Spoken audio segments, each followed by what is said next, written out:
So the call option price from our calculator was $1.91, and here it is $1.96, so it's pretty much bang on. We are stepping things up in a big way in this video, lads. We're on episode 3 of our options journey. In today's video we're going to look at the Black-Scholes option pricing model. If you haven't seen this before, lads, make sure and stick around for this video because it is something that is going to be incredibly useful for you.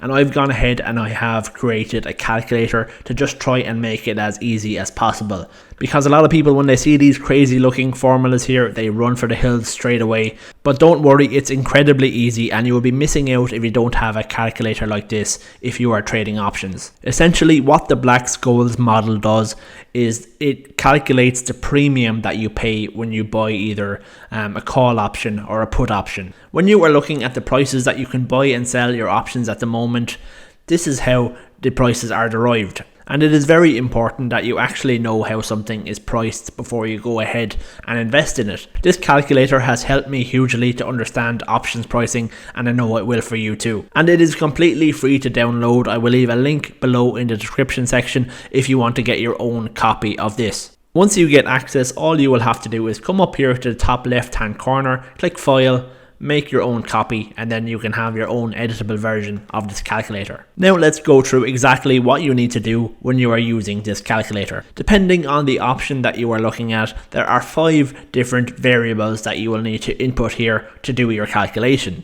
and they are the risk-free interest rate. So what I usually take here is whatever the short-term US Treasury rate is at the moment. For example, the rate on a 3-month Treasury at the moment is 5.38%, so that's what I'm going to use for my calculator today as well. So I'll update this to 5.38. The next required input here is your underlying price, and that is a very easy one. So let's say, for example, you are buying some Tesla call options. Then the underlying price that you're going to add in here is whatever the current share price of Tesla stocks are. Then your next required input here is going to be the strike price on whatever contract you're looking at. So if I have a call option, that gives me the right but not the obligation to buy a certain amount of stock at a certain strike price. So I might buy a Tesla call option that gives me the right to buy 100 Tesla shares at the price of $150. So if that's what your contract says, that's the price that you need to add in here. Every options contract then will have an expiry date. So it may be 90 days from now, it may be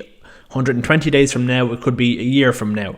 Whatever the time, the number of days is to expiry, what you're going to need to do here is say, let's for example say that the option that I'm looking at is 90 days away from expiry. I will go equals 90 divided by 365, and that is my value there for T, or time. And then the very last required input here that you will need is the volatility. You will be able to get this from the broker that you use to trade options, and this will be noted as the implied volatility. For any good broker, they will always display the implied volatility for any option that you're looking at.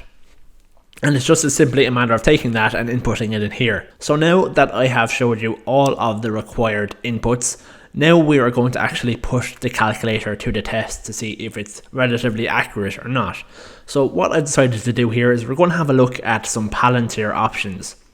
So this is the options chain that you will see for Palantir on Interactive Brokers. Down the middle of the screen here, you'll have your strike price, which goes here from a strike price of 9, 10, 11, all the way up to 20. So all of these are different options contracts that you can enter. To either side of this middle column here, you're going to see prices.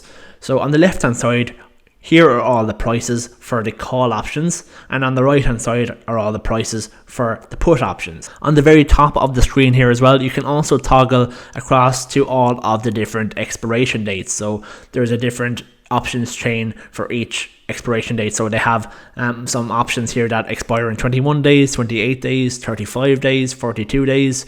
We're going to have a look at one here that expires in 161 days on the 17th of November. And the strike price I've decided to go with here is 18. So for the call option, the last price you will see here is $1.96. And for the put option, the last price available is $4.55. So our calculator theoretically should pump out these two prices. So let's go and see. We have all of our required inputs here. We have the strike price of 18. We have the time to expiration, which is 161 days. We have the implied volatility over the last 52 weeks here, which was 71%. So that's what I'm going to use for volatility. And that's pretty much all we need. So let's input these numbers and see how it works out. So the current underlying price of Palantir at the moment is $15 exactly. The strike price on that option that we were looking at is $18. The time to expiry was 161 days. So I'll divide 161 divided by 365 days. That gives us our time to expiry. And then our implied volatility then was 71%, I believe. So based on our calculator, the call option premium should be around $1.91 and the put option premium should be around $4.49. Now let's compare that to what was on Interactive Brokers. So the call option price from our calculator was $1.91 and here it is $1.96. So it's pretty much bang on, and our put price, which was $4.55 here, compared to $4.49 on our calculator, which again was pretty much bang on. So why do you actually need this calculator in the first place? Well, let me just try and explain why now briefly. When you invest in a simple stock, everything is linear. So you'll know if the price goes up by $1, how much your profits are going to increase. When it comes to options, it is not that simple. In the next week, the price of Palantir might jump from $15 to $20, for example. But in that time as well, the time to expiry has dropped by, say, 7 days. So I'll drop this to, say, 154. As you can see here, the price of our call option has almost doubled. But what about if at the same time the volatility actually drops back? So it drops back to 60%. Well, that also has a significant impact on the price. You'll often hear about this thing called an IV crush as well, which is something that I'll probably cover off in another video, but this is where the volatility completely drops off. So let's say, for example, the volatility dropped all the way back to, say, 20%. Even though the price has gone up $5, our call option premium has not really gone up significantly. So when you start using this calculator, you will have a much better perspective on how options are priced and how the different variables changing affect that price. And that is far better than just, say, buying an option and not having a clue what is going to potentially happen and just hoping for the best. So I hope you'll join me on episode 4 of this options journey that I am on. If you find these videos useful, I would really appreciate it as well if you would hit the like button there and subscribe to the channel as well. All feedback is welcome on the calculator as well. If you have any suggestions for improvements, please let me know, and make sure and download your own free copy as well down below.